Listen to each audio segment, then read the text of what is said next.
se paz a mais doce me deres gozar, se dor a mais forte sofrer, ó seja o que for, tu me fazes saber que feliz com Jesus sempre sou. Sou feliz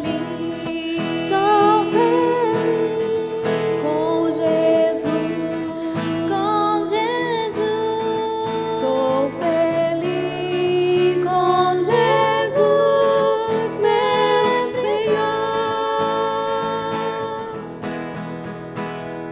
Embora me assalte o cruel Satanás e ataque com vis tentações, ó certo eu estou que apesar de aflições, que feliz eu serei com Jesus. Você e sua equipe precisam trabalhar. Com Jesus,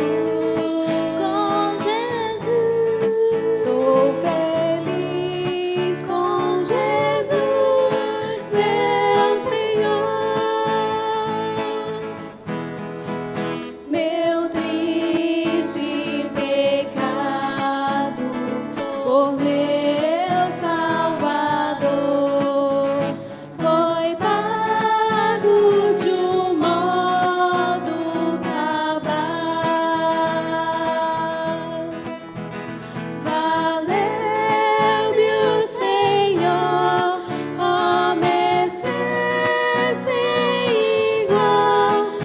Levantamos, quantas vezes nós nos assentamos, o Senhor que sonda os nossos corações.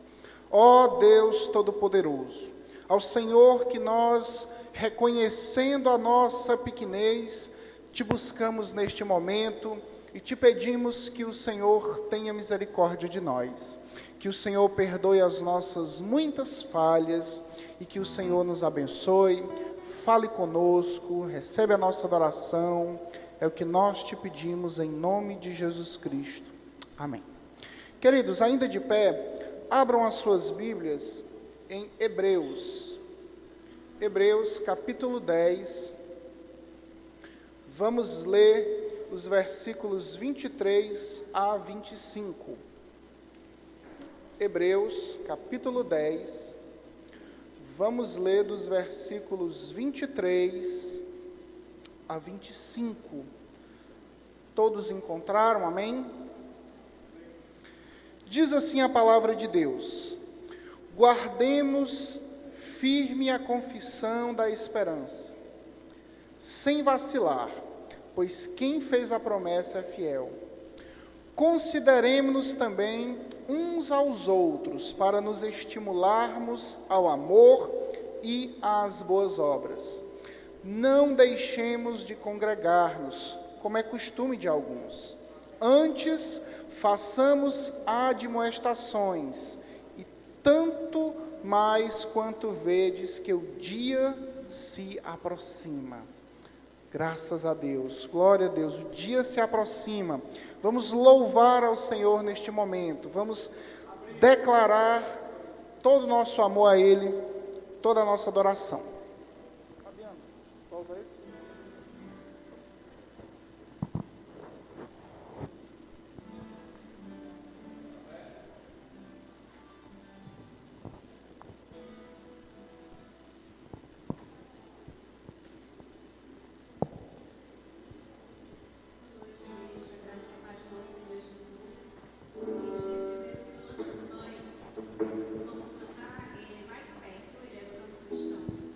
Atrás dele tem uma história muito linda, né? Foi escrita por uma senhora e enquanto que ela estava meditando em Betel. Então, que nós possamos meditar, cantar, louvar e pedir ao Senhor que possamos estar mais perto dele.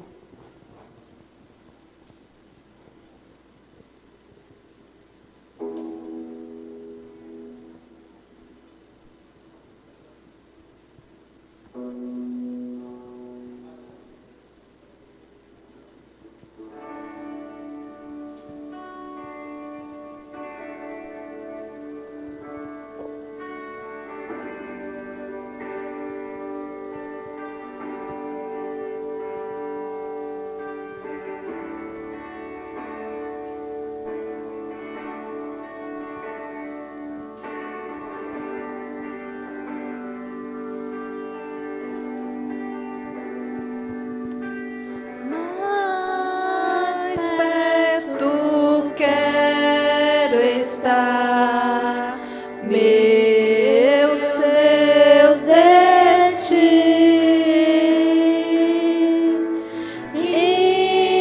Ainda que seja dor que me una a ti. Sempre de suplicar, mais perto quero estar, mais perto quero estar, meu Deus, de ti.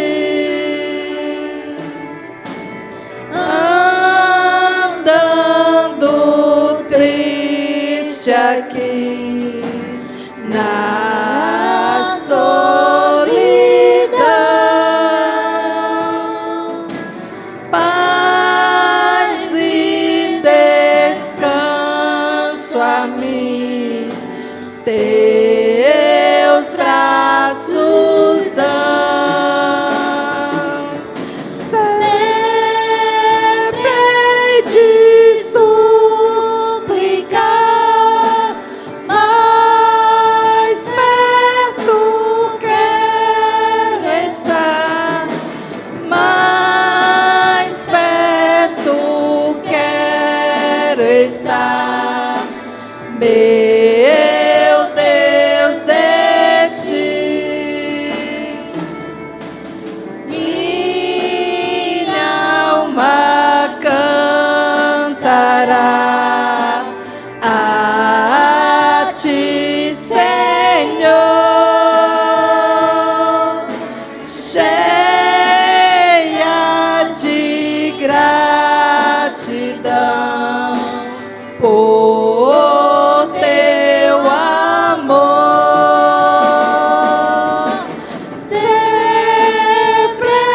de suplicar, mais perto quero estar, mais perto quero estar, meu Deus, de ti.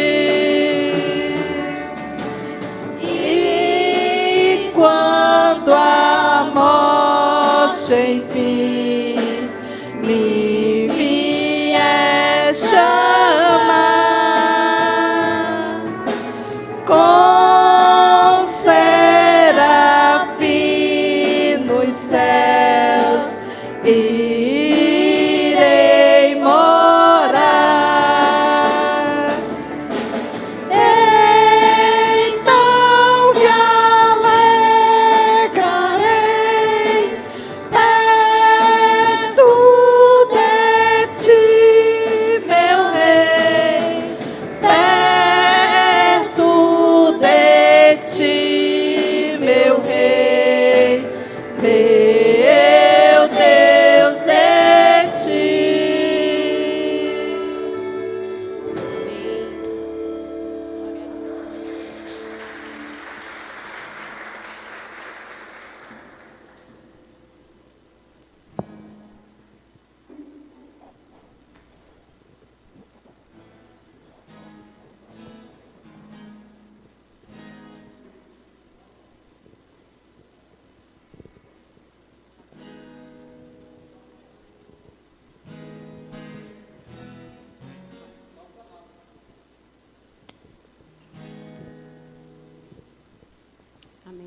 Vai dar certo.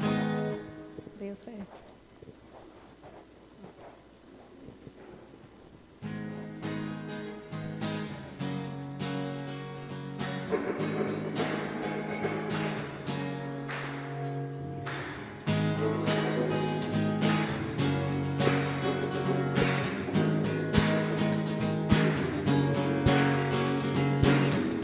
Tu és a minha porção, Tu és a minha herança, Tu és o meu socorro em dias de tribulação. Mesmo que os meus pais me deixem, mesmo que amigos me traiam, eu sei que em teus braços eu encontro salvação. Ainda que a figueira não floresça, ainda que a videira não dê os seus frutos, mesmo que não haja alimento nos campos, eu me alegrarei em ti. Ainda que a videira não floresça, ainda que a videira não dê os seus frutos, mesmo que não haja alimento nos campos, eu me alegrarei em ti.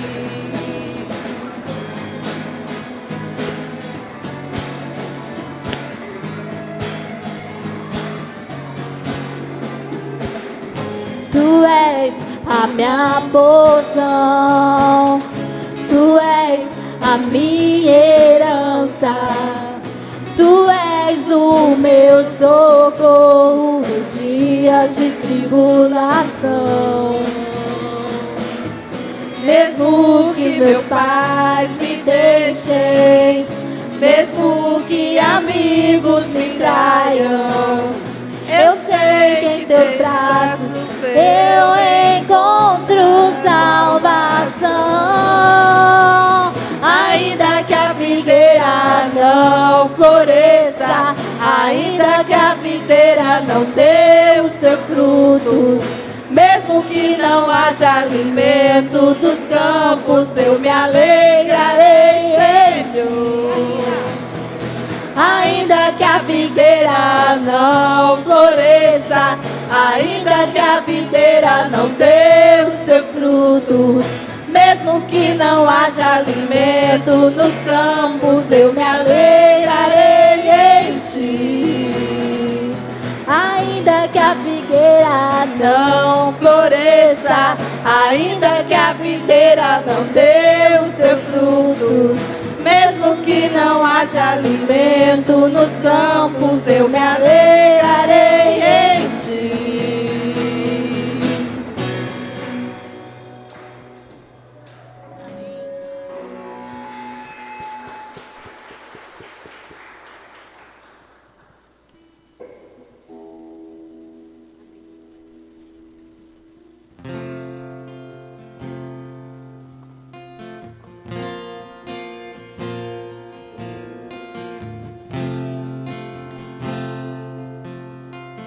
Tu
Este é o meu respirar.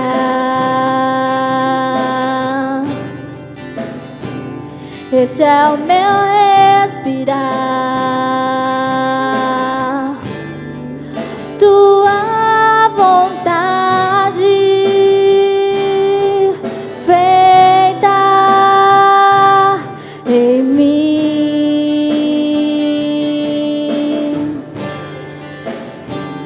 E este é o meu pão.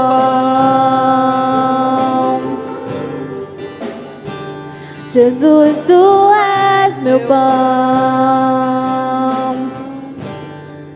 Tua vontade feita em mim. E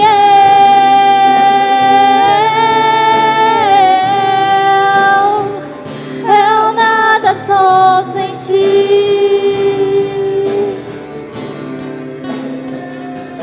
E eu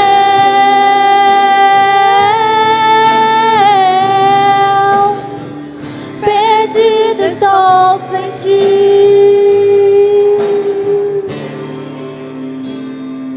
E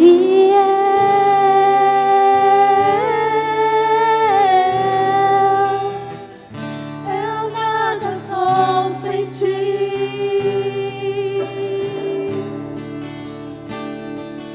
E eu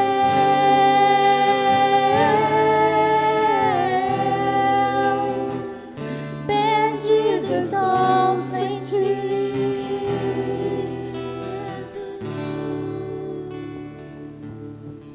Amém.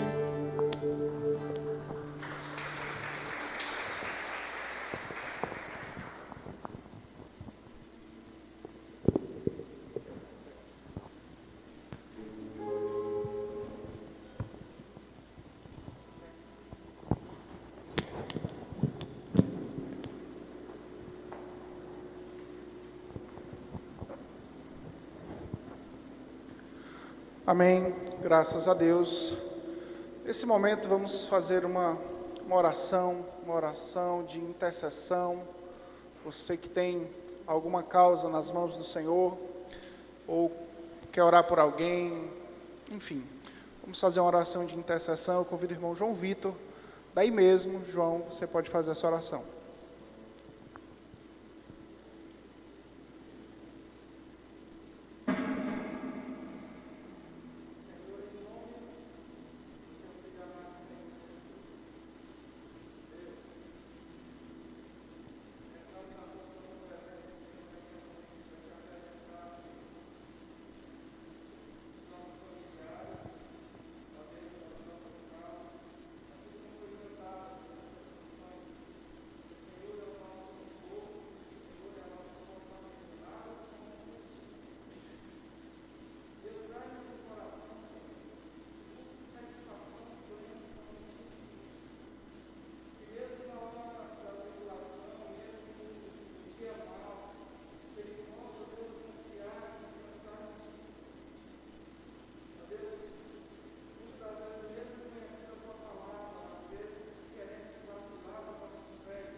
Amém. Graças a Deus.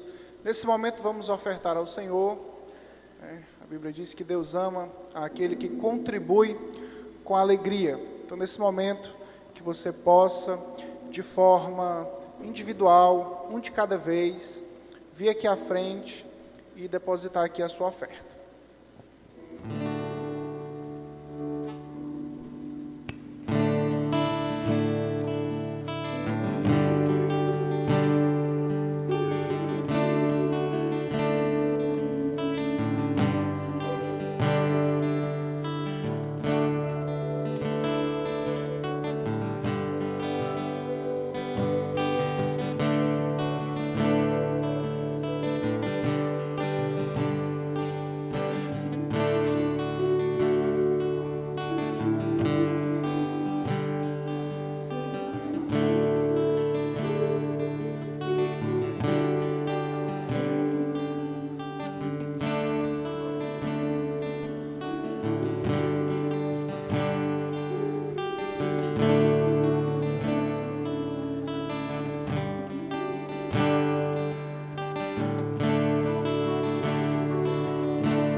Amém.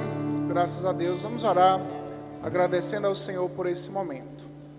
Obrigado, Senhor, pela oportunidade de te servir com a nossa oferta, te servir, ó Deus, com aquilo que o Senhor tem nos dado. A nossa oferta não é uma moeda de troca, Senhor. Nós te ofertamos por causa da tua bondade, porque o Senhor tem sido bondoso para conosco, para que haja mantimento na tua casa. Sim, ó Deus, recebe a nossa oferta, perdoa as nossas muitas falhas, meu Deus, e nos abençoa, em nome de Jesus Cristo. Amém. Fiquemos de pé, vamos fazer mais uma leitura, dessa vez em 2 Coríntios, capítulo 4, vamos ler os versículos de 16 a 18. 2 Coríntios, capítulo 4, vamos ler de 16 a 18. Enquanto você procura, só um lembrete que às quartas-feiras continua tendo culto de doutrina. O templo estará fechado, mas continua tendo culto, a igreja continua tendo culto de instrução, continua tendo momento de oração. O templo está fechado, mas a igreja está em movimento. Amém?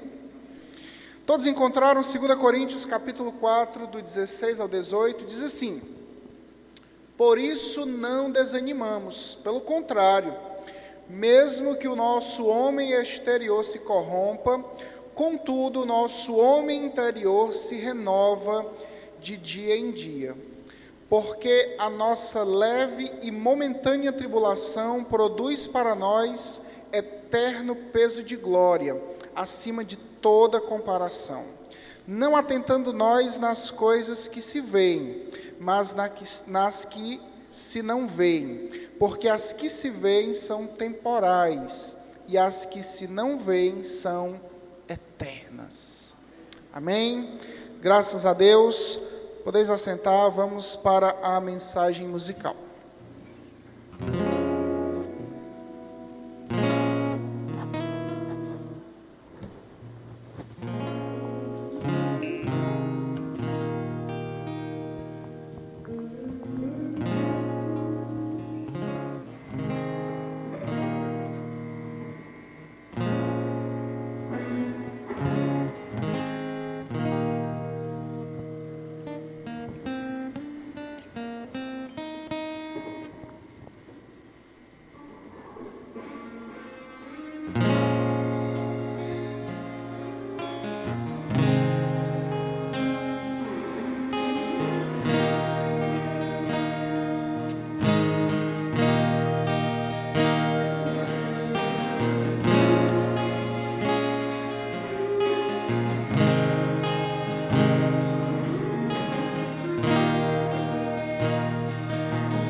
Só em Cristo posso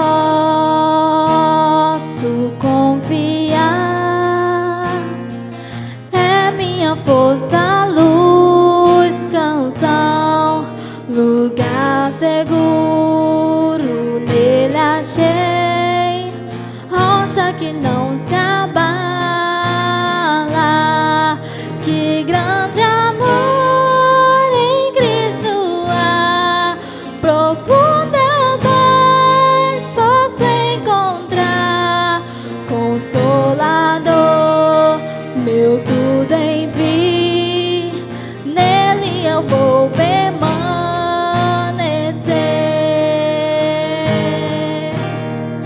Só Cristo homem se tornou, frágil bebê, mas pleno Deus. Que dom de amor, justiça e paz, a salvação que a todos traz. Na cruz Jesus se padeceu, divino plano obedeceu. Por meu pecado a dor sentiu, por sua morte eu vivo.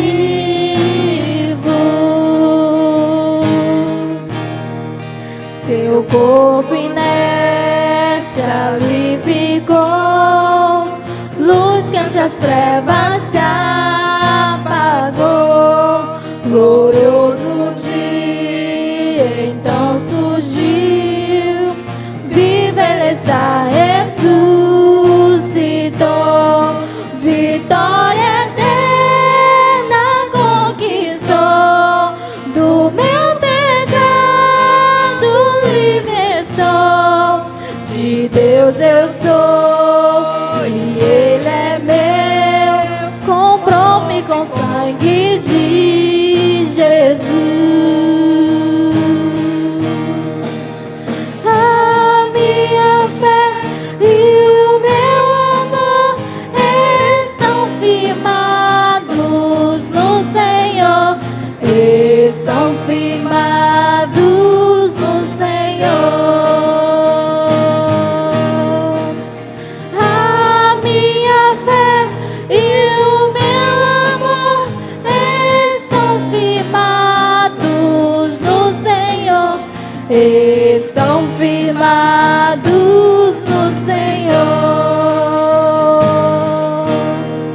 Não há mais culpa ou medo atroz, esse é o poder de Cristo em mim. Por toda a minha vida aqui, Ele será meu guia, enfim.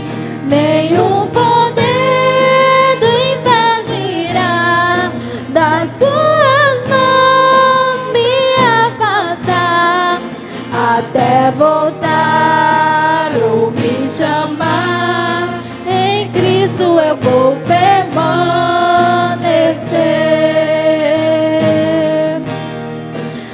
até voltar ou me chamar.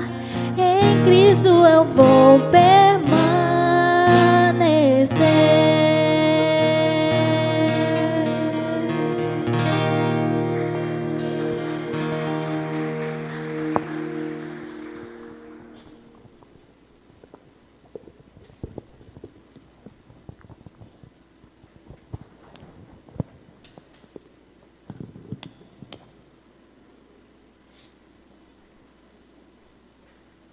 Boa noite, meus irmãos, que a graça e a paz estejam com todos, amém?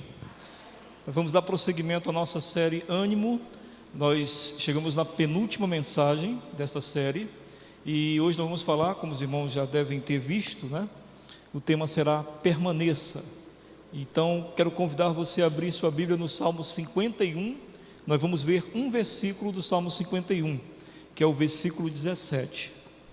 Os irmãos devem perceber aqui no templo uma certa reverberação no som, e o irmão Silas estava explicando que é por causa desse vácuo que há na igreja, né? A ausência, né, das pessoas, então naturalmente o som se propaga de maneira diferente, tá? Então não achem estranho nesse sentido. Não é o pessoal da mesa lá, é o ambiente mesmo aqui, né? Salmo 51, nós vamos ver o verso 17. Todos encontraram? Salmo 51, verso 17. Diz assim a palavra do Senhor: sacrifícios agradáveis a Deus são o espírito quebrantado, coração compungido e contrito, não o desprezarás, ó Deus. Vamos orar, meus irmãos, para que o Senhor nos abençoe essa noite. Senhor Deus e Pai Todo-Poderoso, graças te damos por mais um culto, por mais uma oportunidade de podermos louvar, engrandecer o teu nome, te bendizer. E te pedimos nesta noite que nós tenhamos fortalecimento por meio de tua palavra, que o Senhor nos ajude a permanecermos no estado em que o Senhor deseja que fiquemos. Portanto, permite-nos que esta palavra quebrante nosso coração e fortaleça-nos ao mesmo tempo, que todos possam compreendê-la e logo após a esta mensagem estarem fortalecidos plenamente no Senhor. Esse é o nosso desejo, em nome do teu Filho Jesus Cristo. Amém. Meus irmãos, eu não sei se você conhece o Salmo 51, se não conhece, deveria conhecer. É um dos salmos mais belos da Bíblia e ao mesmo tempo um dos mais dolorosos, porque é um salmo que se refere à confissão de Davi após ser pego num pecado terrível. Davi, se você não sabe, ele era o rei de Israel e ele teve uma história muito bonita, porque ele era apenas um pastor de ovelhas e Deus o tirou do meio das ovelhas e através de uma série de circunstâncias que você pode conhecer no livro de 1 Samuel, contando a história dele, através de uma série de circunstâncias, Davi torna-se rei de Israel. E ao tornar-se rei e ser muito celebrado por aquele povo, em determinado momento da vida dele, ele comete um pecado terrível, um pecado de adultério, um pecado que envolvia traição, assassinato e tudo mais que você possa imaginar. E Davi um dia é confrontado com esse pecado, e ao reconhecer-se pecador e ao reconhecer sua miséria diante daquilo que fez, ele escreve o Salmo 51. O Salmo 51 é muito mais do que uma oração, é uma carta direcionada a Deus, onde Davi abre todo o seu coração e demonstra a Deus toda a sua angústia pelo que fez.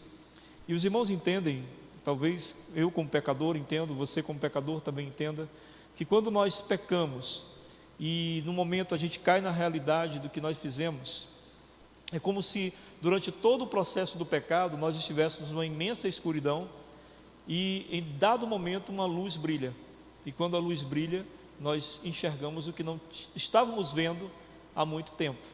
E foi exatamente isso que aconteceu com Davi. Então ele começa a enxergar o que realmente tinha acontecido. E aí eu destaquei o versículo 17, porque o versículo 17 já é quase o final do Salmo, mas tem a ver com esse nosso tema de permanecer. Nós estamos passando por e por isso a série fala sobre isso, ânimo, né? Porque trata desse momento que a gente está passando, da pandemia, esse momento em que a gente está ainda num processo de esperança de que as coisas daqui para o final do ano possam se resolver de uma vez por todas. Mas enfim, esse momento que nós passamos, ele mexeu muito com a gente pessoalmente, ou pelo menos deveria ter mexido. Algumas pessoas dizem, não vai acontecer nada, as pessoas depois que tudo isso passar vão esquecer e pronto. Bom, eu sei de uma coisa, aqueles que perderam entes queridos, amigos, né, jamais vão esquecer esse momento. Eu, pelo menos como pastor, jamais esquecerei o momento em que eu gostaria de ter meus irmãos ouvindo a palavra presencialmente e eles não puderam estar aqui. Eu não sei, algumas coisas devem marcar nossas vidas, não é possível que nós sejamos tão insensíveis diante de tudo isso que está acontecendo. Mas, além de tudo isso, eu acho que uma das reflexões que deveria ou deve ficar para nós é em relação à nossa própria existência, à fragilidade da nossa vida. Como nós somos frágeis. Como uma coisa que aconteceu de uma hora para outra, de repente mudou toda a história. De repente parou toda a vida da gente. Mas não somente isso, mas também a nossa condição diante de Deus. De repente a gente pensou, nossa, tudo poderia ter findado agora, e algumas coisas da minha vida não estavam resolvidas diante de Deus. Algumas coisas eu estava deixando pendente para depois e para depois. Eu não sei, irmão, como é que você estava lidando com isso. Se havia algumas coisas pendentes no seu coração que você estava deixando para resolver com Deus depois. E de repente, você percebeu que havia uma possibilidade de não existir o depois. E de você imediatamente ter que se encontrar com o Senhor.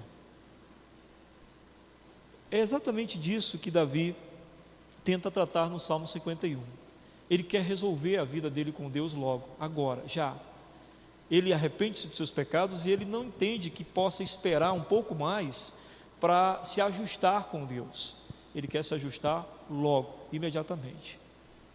E aí no verso 17 é onde ele chega a uma conclusão sobre esse ajuste de contas com o Senhor Deus.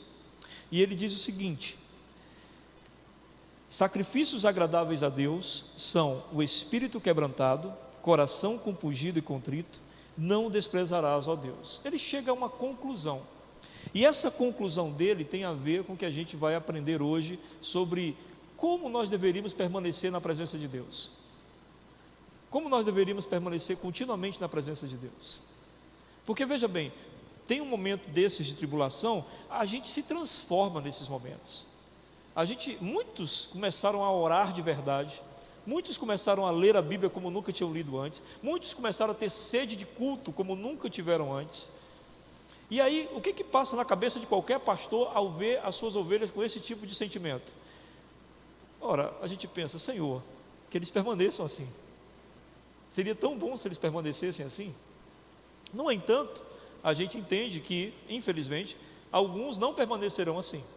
Será apenas um momento, e quando esse momento passar, essas pessoas talvez voltem ao que faziam antes, ou acomodem-se como estavam acomodadas anteriormente. E aí, quando Davi chega no verso 17, ele chega a uma conclusão de como ele deve estar na presença do Senhor depois de ter se ajustado com o Senhor. Ele entende que esse pecado serviu para alguma coisa, serviu para ele compreender como ele deve permanecer na presença de Deus. E percebam que coisa gloriosa é a soberania de Deus. Até os nossos pecados Deus usa de certa forma para que nós possamos corrigir algumas coisas e nos ajustarmos melhor com Ele. Amém?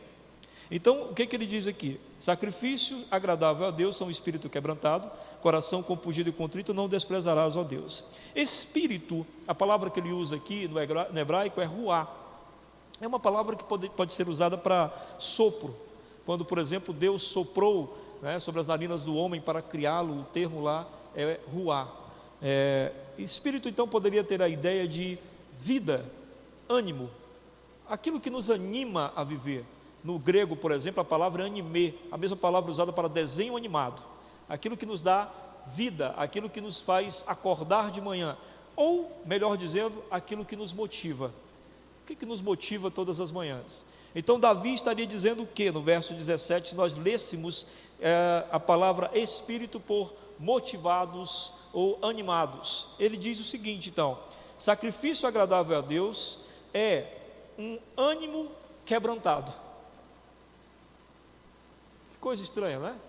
É um ânimo quebrantado. E o que é o quebrantado?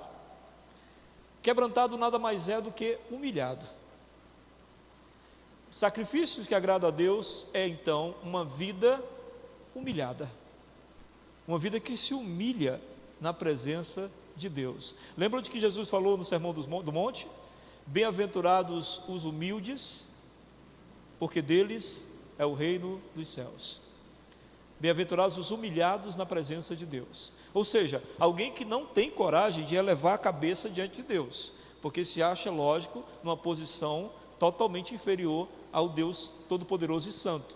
Por isso, quando Jesus contou aquela parábola dos dois homens que sobem ao templo para orar, e diz que um orava ousadamente, falando com Deus: Senhor, eu faço isso, eu faço aquilo, eu dou o dízimo, eu não sei o que, se exaltando, e o outro mal conseguia elevar a cabeça para orar, mal conseguia levar o olhar aos céus para orar, e dizia: tem misericórdia de mim, Senhor, porque sou pecador. O que Jesus fala sobre esta parábola? Ele diz: qual dos dois desceu do templo justificado pelo Senhor, ou seja, aceito pelo Senhor?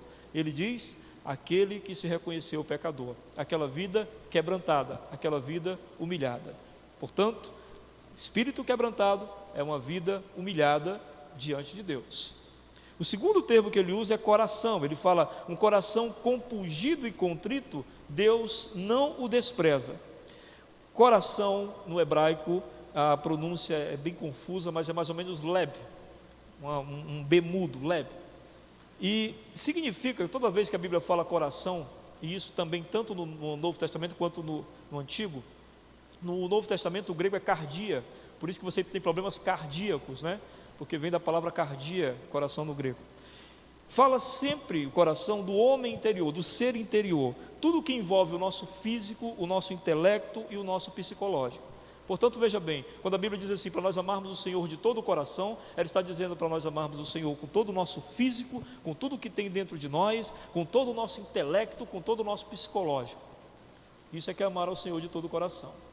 E aí Davi diz aqui que Deus se agrada de um coração, ou seja, daquilo que o nosso intelecto, o nosso psicológico, o nosso interior, quando esse intelecto psicológico interior diz ele duas palavras, compungido e contrito. Em outras Bíblias deve estar muito mais especificado que a minha, porque a minha é uma tradução antiga e provavelmente a sua deve ter uma tradução melhor. Mas o que quer dizer essas duas palavras? Coração humilde e coração arrependido. No nosso interior, daquilo que nós somos, a nossa essência deve ser de uma pessoa que, tendo um coração humilde, reconhece que é pecador.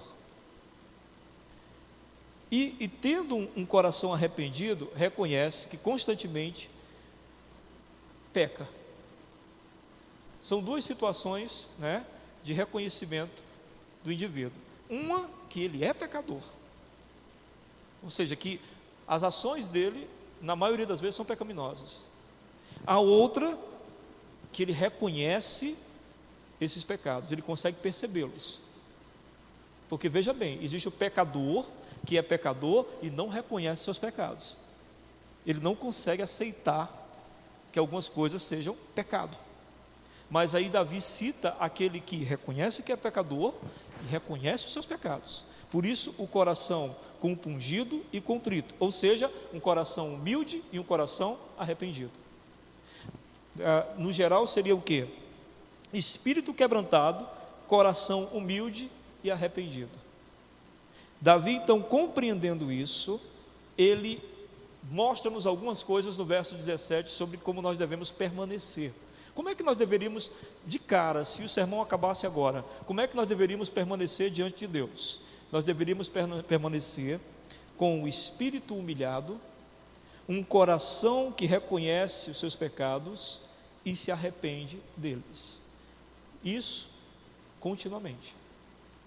Toda vez que eu me aproximo de Deus, eu deveria me aproximar com o meu espírito humilhado. Senhor, eu reconheço, diante de Ti, eu não sou nada.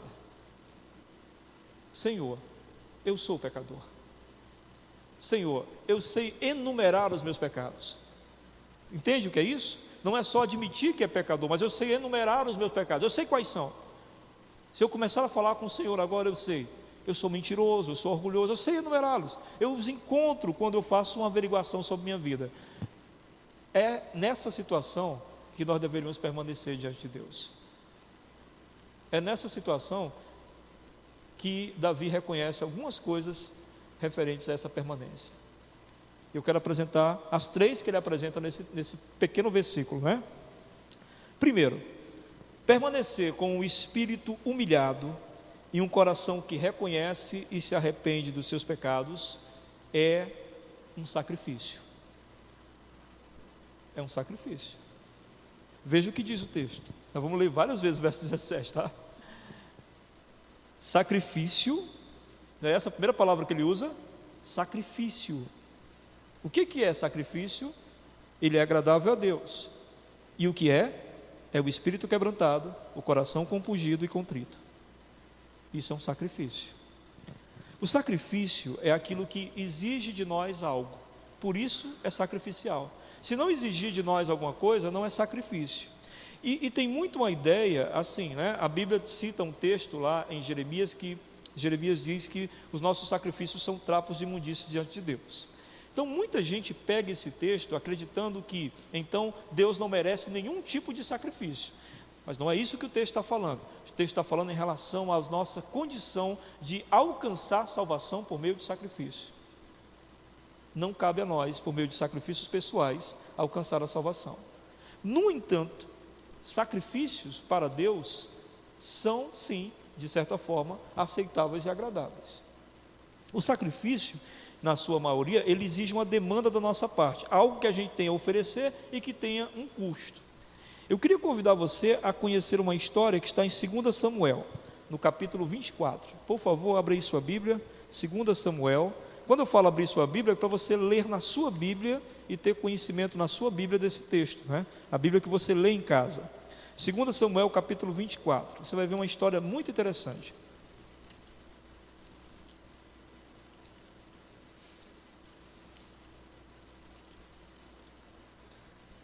Segundo Samuel, capítulo 24, nós vamos ler a partir do verso 20.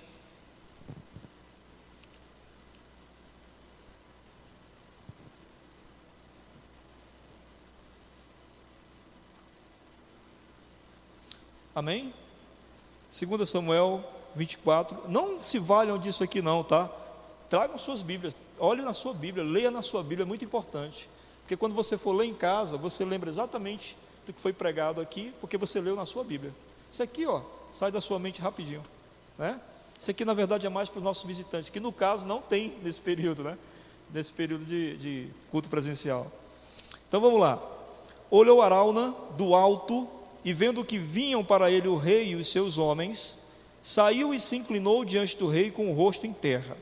E perguntou: por que vem o rei, meu senhor, ao seu servo? Respondeu Davi: para comprar de ti esta eira, a fim de edificar nela um altar ao Senhor, para que cesse a praga de sobre o povo. Então veja bem, Davi foi até Araúna, que é dono de uma eira, dono de um pequeno terreno, e ele vai lá com o objetivo de comprar aquilo ali para oferecer uma oferta ao Senhor, celebrar uma oferta ao Senhor, certo? Verso 22. Então disse Araúna a Davi: tome e ofereça ao rei meu senhor o que bem lhe parecer. Eis aí os bois para o holocausto, e os trilhos, e a peiragem dos bois para a lenha. Tudo isso, ó rei, Araúna oferece ao rei. E ajuntou: que o Senhor teu Deus te seja propício. Que bênção, né? Então aquele homem diz o quê? Majestade, eu não quero me vender, que é isso? Está aqui tudo para o Senhor, está aqui o boi para o Senhor ofertar ao Senhor, está aqui a madeira para o Senhor fazer a fogueira, está aqui tudo isso aqui é do Senhor. Se fôssemos um de nós diríamos o quê? Na maioria de nós: bênção, olha aí Deus providenciando as coisas, né? Está aí Deus provendo as coisas, coisa boa. Mas veja o que diz o verso 24: porém o rei disse a Araúna: não, mas tu comprarei pelo devido preço, porque não oferecerei ao Senhor, meu Deus, holocausto que não me custem nada. Assim Davi comprou a eira, e pelos bois pagou 50 siclos de prata. Amém? Perceberam o que Davi disse? De jeito nenhum. Como é que eu vou ofertar uma coisa ao meu Deus que não me custe nada? Jamais. Eu tenho como comprar, eu quero gastar isso pelo meu Deus. Impressionante, não é esse texto? Por que eu estou falando isso? Estou remetendo os irmãos à ideia do sacrifício, à ideia do custo que tem, né, o sacrifício, e como isto, diz o texto para nós, é agradável a Deus. Em Hebreus, não precisa vocês abrirem, capítulo 11, verso 4, diz assim: pela fé, Hebreus 11, 4. Pela fé, Abel ofereceu a Deus mais excelente sacrifício do que Caim, pelo qual obteve testemunho de ser justo, tendo a aprovação de Deus quanto às suas ofertas. Por meio dela, também mesmo depois de morto ainda fala.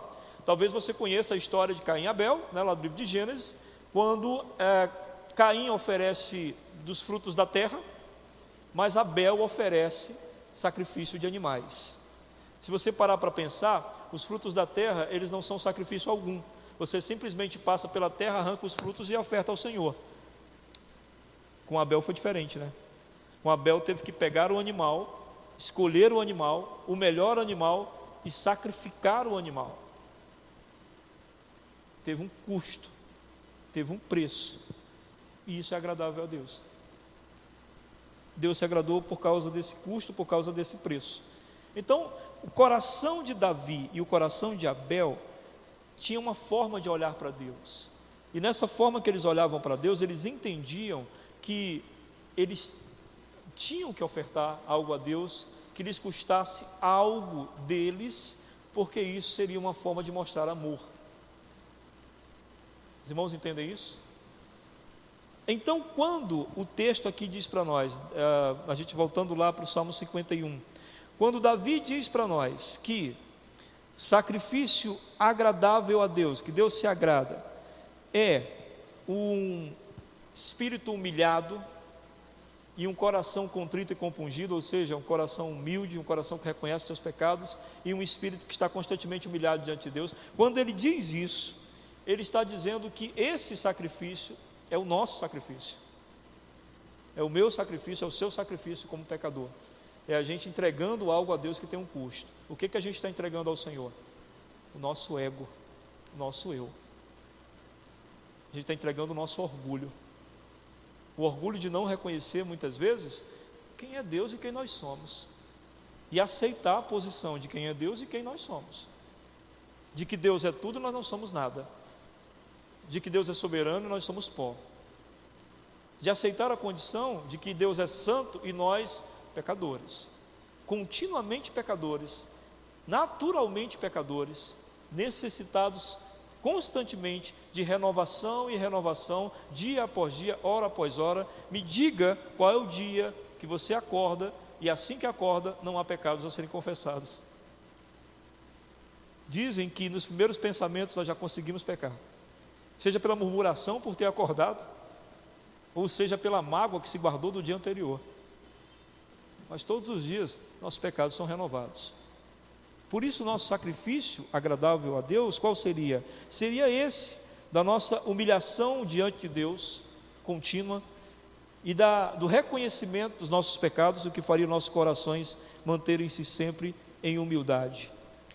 Foi essa constatação que fez com que Davi escrevesse no verso 16. Leia comigo, por favor. Olha o que diz aqui no verso 16. Antes dele chegar à conclusão do 17. Não te comprazes em sacrifícios, do contrário eu te daria. Não te agrada de holocaustos. A conclusão que Davi chegou foi o seguinte: Senhor, eu sei que se eu fizer um sacrifício para o Senhor agora, se eu matar um boi, se eu matar 1000 ovelhas, que era o que era feito no Antigo Testamento, né, para de certa forma pedir perdão pelos meus pecados, eu sei que o Senhor não vai se agradar nem um pouco. E aí é que ele chega na conclusão do verso 17, porque sacrifício mesmo agradável para ti é quando o coração daquela pessoa realmente reconhece quem tu és e quem essa pessoa é. Então esse sacrifício de Davi, por exemplo, não serviria nada se o coração de Davi não reconhecesse quem ele, Davi, era. E o sacrifício de Abel também não valeria nada se o coração de Abel não estivesse da maneira que Deus queria que ele estivesse.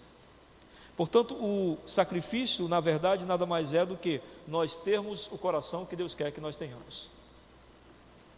E não é interessante que o que agrada a Deus não é um coração que de repente descubra-se não pecador, mas um coração que reconheça os seus pecados. Em Mateus capítulo 7, verso 21 diz: nem todo o que me diz Senhor, Senhor entrará no reino dos céus, mas aquele que faz a vontade de meu Pai que está nos céus. É interessante isso, não é? Porque nesse trecho Jesus diz que apenas expressar Senhor, Senhor não nos garante absolutamente nada em relação à salvação, mas o desejo de fazer a vontade de Deus, sim. E quem é que vai ter desejo de fazer a vontade de Deus? Quem é que vai entender que precisa fazer algo constantemente para agradar a Deus? Aquele que entende que no seu comportamento cotidiano é regularmente desagradável. Então vai lutar a vida toda querendo agradar o Senhor. O sacrifício de Jesus, ele se torna inútil para um coração que não estiver pronto para recebê-lo. Qual o coração que está pronto para receber o sacrifício de Jesus? O que diz lá em Romanos para nós, no capítulo 9 e no capítulo 10? Duas ideias se repetem ali. Aquele que invocar o nome do Senhor será salvo. Quem vai invocar? Os pecadores, que reconhecem sua condição de pecado. Meu irmão, minha irmã, e aí, e o seu coração? Você reconhece a sua posição diante de Deus? Você tem uma vida humilhada diante de Deus? Você reconhece seus pecados e os confessa? Você é capaz de enumerá-los sem temor? E saiba que isso é o sacrifício que Deus quer. O sacrifício do nosso ego. Nosso ego tem que ser morto. Todo dia. E como eu disse, não há sacrifício sem custo, né? Tem um custo. E o custo qual é? Mateus capítulo 16, versos 24 e 25. Diz assim: Então disse Jesus aos seus discípulos: Se alguém quiser vir após mim, renuncie-se a si mesmo, tome sobre si a sua cruz e siga-me. Porque aquele que quiser salvar a sua vida, perdê-la-á. E quem perder a sua vida por amor de mim, achá-la-á. Aquele que entender que por si só nada conseguirá, é esse que o Senhor deseja alcançar. Amém?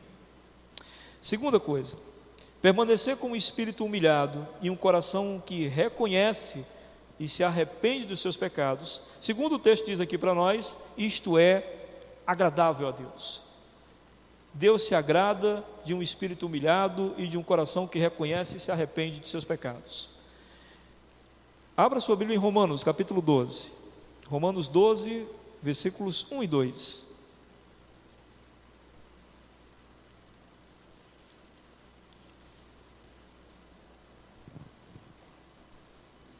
Romanos 12, versículos 1 e 2. Diz assim, Romanos 12, 1 e 2: Rogo-vos, pois, irmãos, pelas misericórdias de Deus, que apresenteis o vosso corpo por sacrifício vivo, santo e agradável a Deus, que é o vosso culto racional. Não vos conformeis com este século, mas transformai-vos pela renovação da vossa mente, para que experimenteis qual seja a boa, agradável e perfeita vontade de Deus. Amém?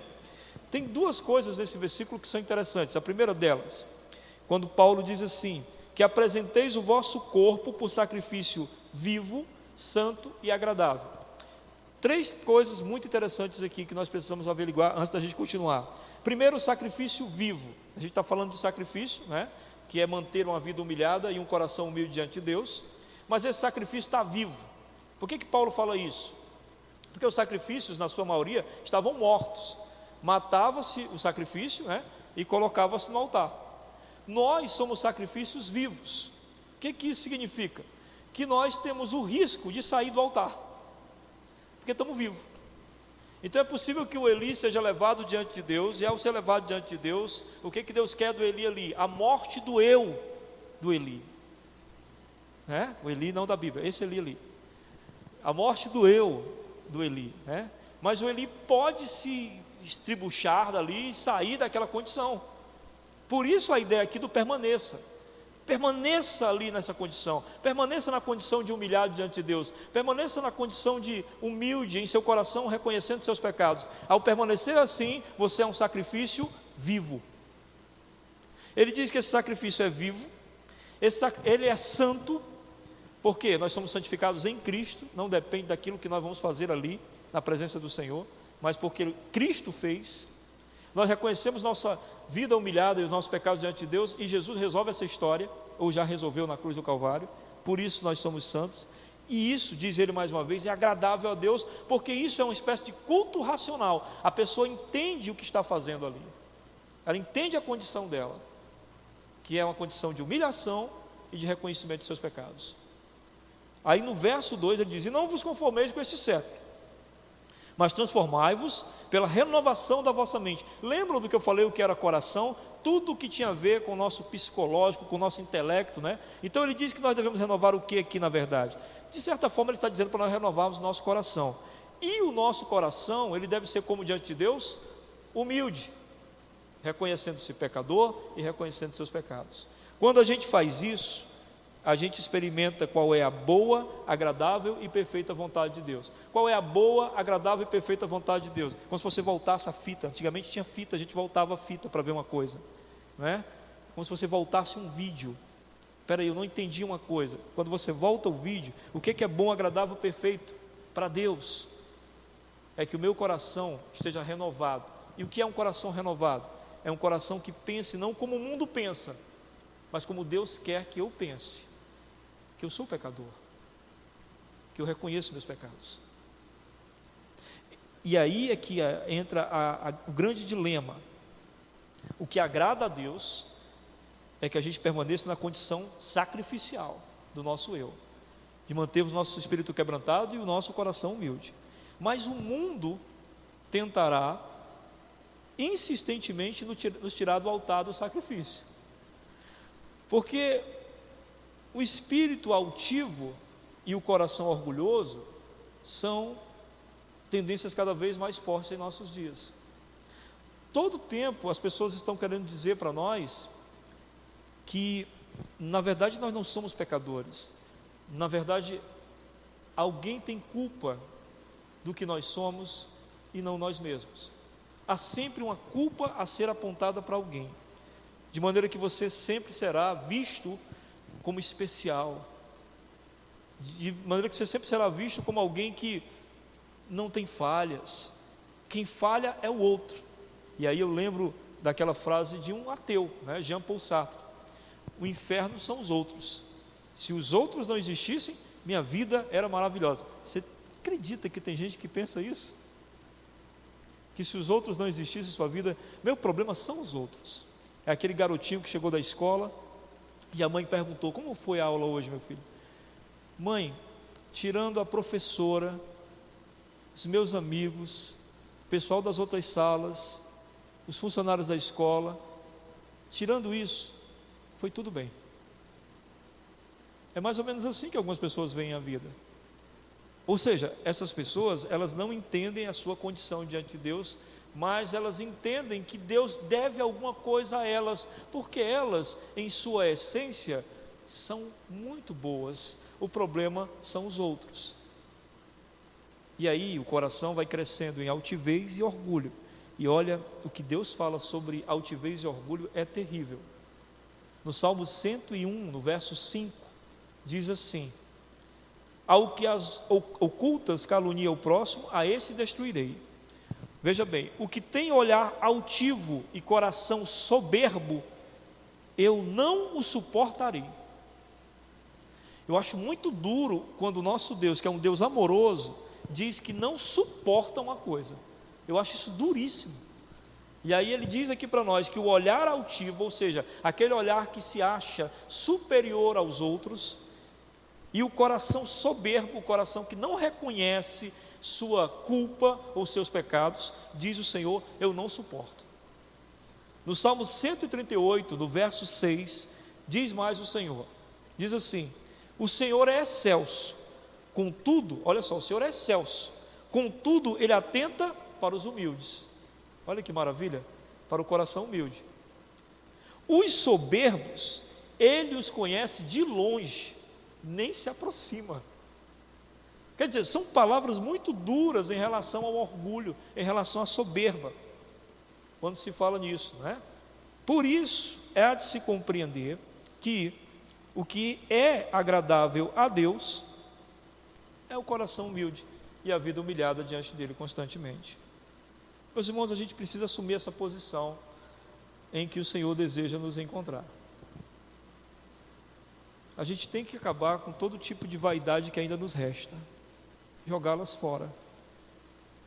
Essa vaidade de dizer, por exemplo, que somos crentes há muito tempo, ou que temos conhecimento bíblico que outros não têm, essa vaidade de achar-se um crente de uma igreja histórica, e por ser crente de uma igreja histórica, faz uma leitura mais apurada da Bíblia. A gente tem que jogar essas vaidades fora. Aquela vaidade quando a gente olha para o pecador lá fora e diz: coitado, isso é um miserável, tenho muita pena. E não tem pena de si, porque acha que não precisa dessa pena para si. Olha, meus irmãos, que em nossos corações a gente reconheça quem nós realmente somos. A própria lembrança de quem nós éramos deveria nos remeter imediatamente à lembrança da graça que nos alcançou. Se não fosse a graça de Deus ter lhe alcançado, sabe-se lá aonde você teria chegado. Pelo pecado. Quando você vê o pecado de alguém fora da igreja, fora da nossa fé, quando você se escandalizar com o pecado, corra para casa, se ajoelhe e diga: Deus, livre-me de fazer isso, porque se esse ser humano foi capaz de fazer isso, eu também sou ser humano. É bem provável que eu tenha capacidade de fazer isso. Eu não duvido que eu tenha a capacidade de fazer isso. Mas o que muitos de nós fazemos? Nós olhamos para o outro e dizemos: eu jamais faria isso. Como é que a pessoa dentro da igreja, como é que a pessoa pregando, como é que a pessoa cantando foi capaz de fazer isso? Eu jamais faria isso. Você garante isso? Você garante que jamais faria? Eu não garanto. Eu não garanto porque a Bíblia diz que a minha natureza é pecaminosa. E a potencialidade do pecado é uma coisa terrível, da qual nós não sabemos onde pode ser alcançado. Portanto, quando nós entendermos que vemos alguém assim, cometendo um pecado medonho, a gente tem que correr para Deus e dizer: Senhor, obrigado, porque se não fosse tua mão poderosa me impedindo, eu seria capaz disso aí. Eu sei que a tua mão poderosa me impedindo que faz com que eu não faça isso aí, porque se tua mão poderosa se afastar de mim, eu sou capaz de fazer isso aí e talvez até muito mais. E outra coisa, não esqueça, a salvação ela começa e termina pela graça do Senhor. Só isso já deveria manter a gente no estado de humilhação diante de Deus. Eu não fiz nada para ser salvo, e não há nada que eu possa fazer que me garanta a salvação, a não ser o que Jesus fez. Isso já é uma coisa que deveria nos manter em situação de humilhação diante de Deus, porque o que a gente mais gosta é de ter colaborado com alguma coisa, de ter feito algo para merecer algo. Quando a gente entende que não merece absolutamente nada, até um presente que a gente ganha, a gente entende que mereceu, porque aquela pessoa gosta de mim, eu fiz alguma coisa boa para ela, eu sou uma boa pessoa para ela, ela quer me agradar. Até presente a gente faz isso, mas salvação não tem jeito, porque a Bíblia diz que é pela graça e exclusivamente pela graça, mediante a fé, e a fé também não vem de você, foi Deus que lhe deu a condição de crer, ou seja, nós não temos nada diante de Deus, absolutamente nada. Por isso que é um sacrifício agradável a Deus o indivíduo que entende que a sua vida é uma humilhação diante do Senhor, e o seu coração se humilha diante de Deus por aquilo que esse coração é. Veja o que Davi fala no Salmo 51, dos 4 primeiros versículos. Veja só que coisa interessante, meus irmãos. Salmo 51 lá, vamos voltar para lá. Observe os 4 primeiros versículos.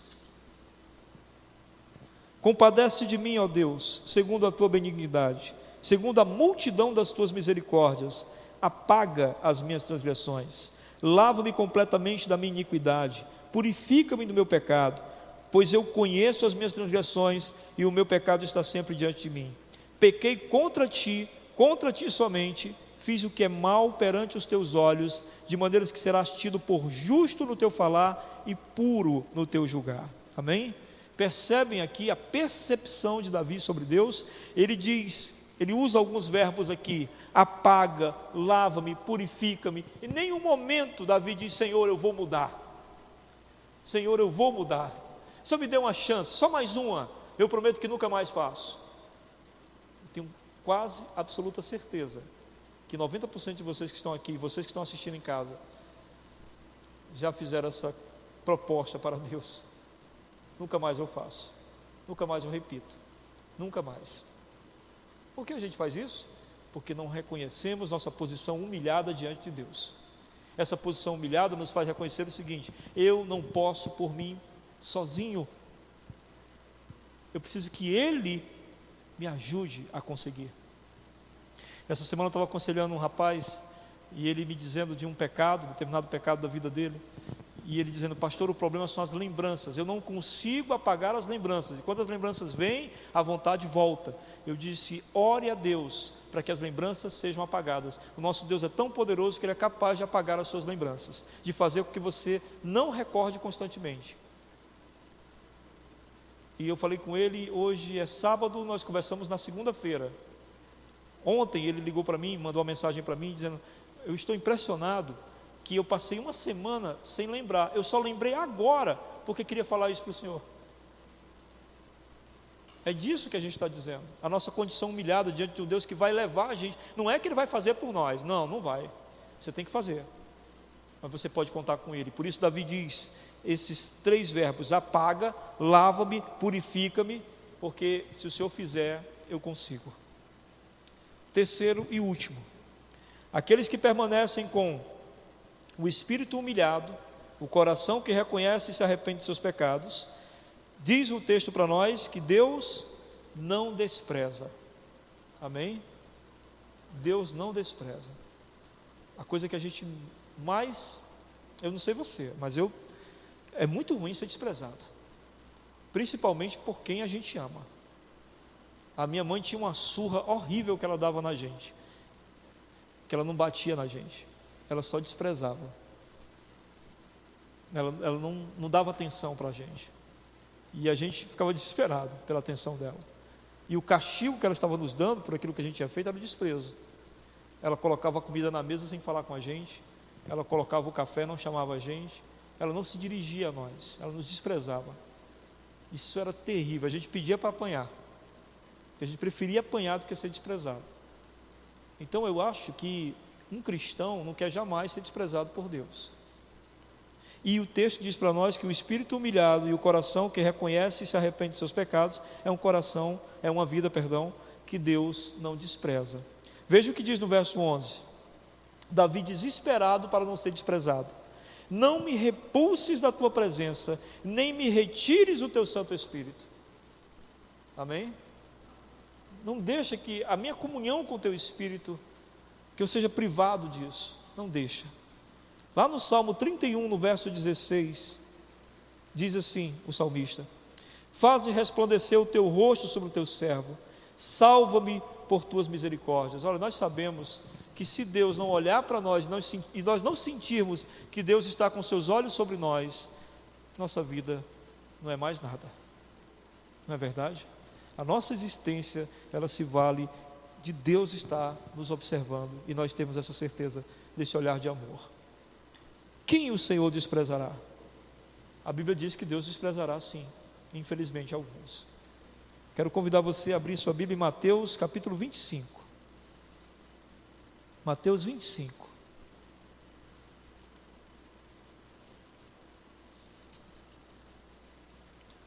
E nós vamos ler do verso 31 em diante. Quem o Senhor desprezará? Quem o Senhor despreza? Diz o verso 31 em diante de Mateus 25. Quando vier o Filho do Homem na sua majestade, e todos os anjos com ele, então se assentará no trono da sua glória. Você já imaginou essa imagem? Já? Uma vez meu filho me perguntou: pai, como é que a gente vai ver Jesus tudo ao mesmo tempo? Sabe esse sol que a gente vê nascendo aqui no Ceará, e esse mesmo sol está lá em São Paulo, está lá em Santa Catarina, está em todo o Brasil ao mesmo tempo, e em alguns países vizinhos nossos? Pois é, se é tão fácil ver o sol ao mesmo tempo, quanto mais ver o Senhor entronizado ao mesmo tempo, o mundo todo. Quando vier o Filho do Homem na sua majestade e todos os anjos com ele, então se assentará no trono da sua glória. Todas as nações serão reunidas em sua presença, e ele separará uns dos outros, como o pastor separa os cabritos das ovelhas, e porá as ovelhas à sua direita, mas os cabritos à esquerda. Então dirá o rei ao que estiverem à sua direita: vinde, benditos de meu Pai, entrai na posse do reino que vos foi preparado desde a fundação do mundo. Porque tive fome e me deste comer, tive sede e me deste beber, era forasteiro e me hospedastes, estava nu e me vestiste, enfermo e me visitaste, preso e foste ver-me. Então perguntarão os justos: Senhor, quando foi que te vimos com fome e te demos de comer, ou com sede e te demos de beber? E quando te vimos forasteiro e te hospedamos, ou nu e te vestimos? E quando te vimos enfermo ou preso e te fomos visitar? Percebam, meus irmãos, que os justos, os salvos, eles não só fizeram isto naturalmente, como eles entendiam que não estavam fazendo para Cristo, não era para as pessoas mesmo. Era um amor que ele tinha mesmo pelo próximo. Então eles não estavam pensando assim: porque eu estou fazendo aqui para agradar a Cristo. Não, estava fazendo de maneira natural. Ou seja, o coração dessas pessoas realmente estava transformado, de tal maneira que eles amavam a todos aqueles que se faziam próximos, como amavam a si mesmos. E aí no verso 40 diz: o rei respondendo lhe dirá: em verdade vos afirmo que sempre que o fizeste a um destes meus pequeninos irmãos, a mim o fizeste. Amém? Quem quer agradar a Deus, agrade o próximo. Deus aceitou ser servido no próximo. Aí no verso seguinte, verso 41, então o rei dirá também aos que estiverem à sua esquerda: apartai-vos de mim, malditos, para o fogo eterno, preparado para o diabo e seus anjos. Porque tive fome e não me deste comer, tive sede e não me deste beber, sendo forasteiro não me hospedaste, estando nu não me vestiste, achando-me enfermo e preso não fostes ver-me. E eles me perguntarão: Senhor, quando foi que te vimos com fome, com sede, forasteiro, nu, enfermo ou preso e não te assistimos? Porque eles querem dizer o seguinte: se a gente tivesse visto o Senhor, a gente fazia. Ou se a gente soubesse que era o Senhor, se a gente soubesse que valia ponto, né? A gente teria feito. A gente não sabia que valia ponto. Verso 44, aliás, verso 45. Então lhes responderá: em verdade vos digo que sempre que o deixaste fazer a um destes mais pequeninos, a mim o deixaste fazer. E irão estes para o castigo eterno, porém os justos para a vida eterna. Amém? O coração humilde, a vida humilhada diante de Deus, o Senhor não desprezará. Por quê? A vida humilhada e o coração humilde enxerga o outro como a si mesmo, enxerga o outro como ele também se vê. Então quando ele vê alguém em necessidade, ele enxerga esta necessidade como dele também, porque quando ele vê o outro em pecado, ele enxerga o pecado do outro como seu também. Ele começa a enxergar as pessoas na sua própria condição também. Então se alguém tem fome, ele sente a mesma fome. Se alguém está preso, ele sente como se estivesse preso. Se alguém está passando necessidades ao ponto de não ter o que vestir, ele sente como ele também estivesse na situação de não ter o que vestir. Ele vê no outro um espelho de si mesmo, e ao ver esse espelho de si mesmo, é porque o seu coração é humilde, reconhecendo seus pecados, e porque sua vida é humilhada, reconhecendo que ele, junto com toda a humanidade, não é nada diante de Deus. Em Apocalipse capítulo 22, verso 15, outro grupo que o Senhor desprezará. Peraí, esqueci de falar, né? Por que o Senhor despreza o grupo lá, Mateus 25? Ora, porque eles só enxergam a si mesmos e se enxergam à parte dos outros, como se os outros não tivessem nada a ver com eles. Apocalipse 22, 15 é o outro grupo. Diz: pois fora ficam os cães. Não é os cachorrinhos, tá, gente? Embora eu não saiba se os cachorrinhos vão para o céu, não tenho como responder isso. Cães aqui era uma espécie de calhorda, cafajeste, esse tipo de termo, né, que era usado pelos judeus. Fora ficam os cães, os que praticam a feitiçaria, os que cometem imoralidades sexuais, os assassinos, os idólatras e todos que amam e praticam a mentira. Ou seja, fora fica quem não reconhece pecados diante de Deus, quem não aceita-se como pecador diante de Deus. Fora fica quem não entende e não aceita a vida humilhada diante da santidade e pureza de Deus. Então a diferença no dia do juízo estará na condição em que serão encontrados o nosso espírito, ou seja, a nossa vida em si, né? Se é uma vida que é humilhada diante de Deus, e o nosso coração, se é um coração humilde que reconheceu os seus pecados diante do Senhor. Para concluir, meus irmãos, nós somos chamados por Deus então para permanecer com o nosso espírito quebrantado e o nosso coração humilde. Como é que a gente consegue isso?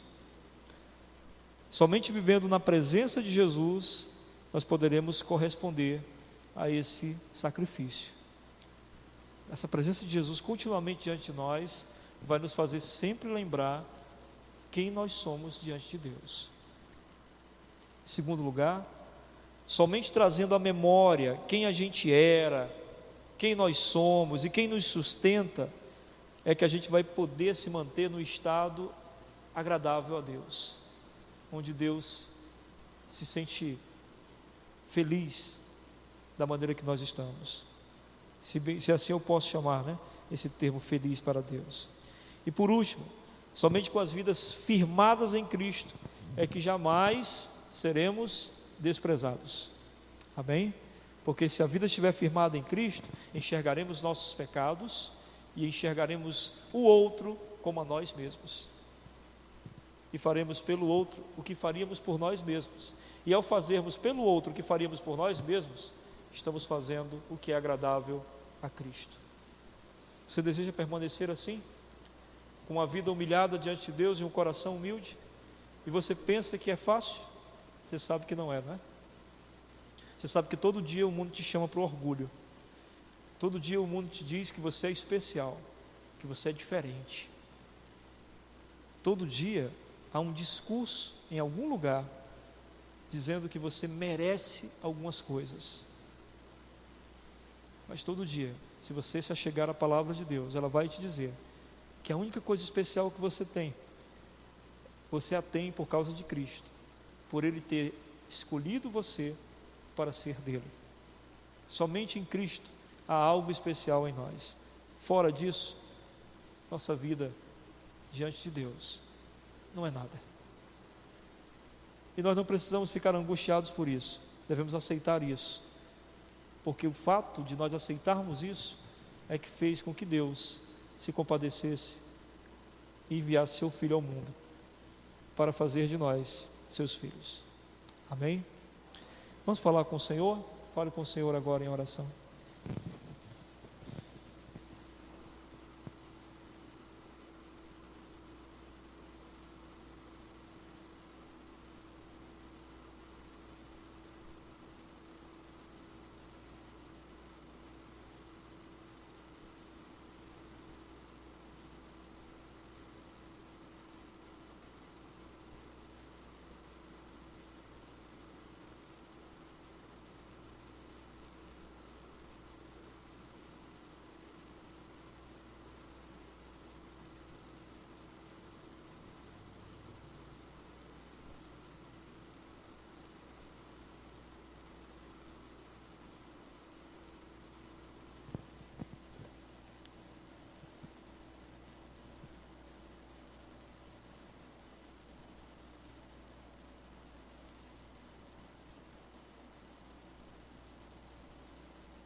Senhor, nós te agradecemos, porque nesta noite, por meio de Tua palavra, nós compreendemos como o Senhor deseja que nós permaneçamos.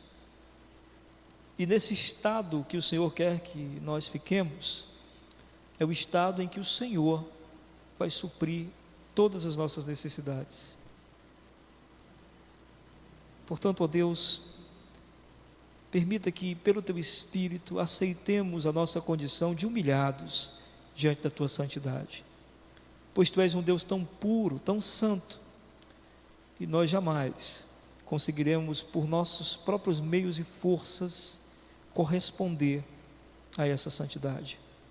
Mas no entanto, pelo Teu poder e pelo amor que temos por Ti, desejaremos sempre atingir, ó Deus, o alvo que é Cristo, viver da maneira que Ele viveu, mas sem nunca esquecer da nossa frágil condição, e que o Senhor mantenha os nossos corações humildes, reconhecendo os nossos pecados, enumerando-os, para que possamos sempre ter um sentimento de arrependimento e o desejo de abandoná-los, sem nunca, no entanto, esquecer que somos frágeis, que há a possibilidade contínua do erro, assim como há sempre a possibilidade do acerto, por meio da Tua graça.